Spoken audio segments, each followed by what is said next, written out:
Pria lansia dikenal warga memiliki panggilan Gareng yang kesehariannya penjaga salah satu indekos di Sukabangun 1, Palembang, menjadi amukan warga yang geram setelah diduga hendak melakukan ruda paksa terhadap anak di bawah umur.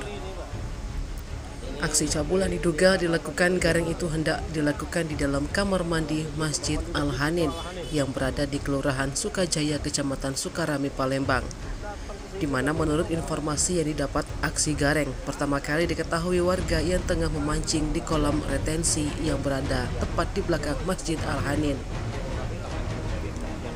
Sejumlah video yang menunjukkan tampang pelaku yang sudah bercucuran darah di area wajah yang diduga akibat diamuk warga itu juga beredar di sosial media.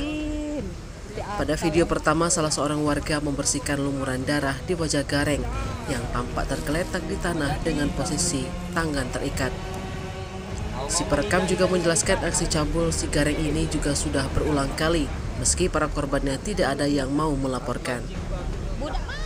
Terpisah Kapolsek Sukarami Kompol Alek Andrian yang dikonfirmasi membenarkan adanya peristiwa tersebut.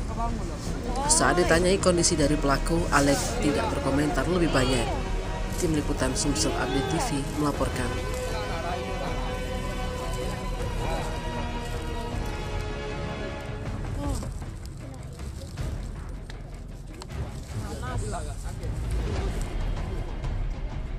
Dah jadilah itu. Jadilah dulu dia.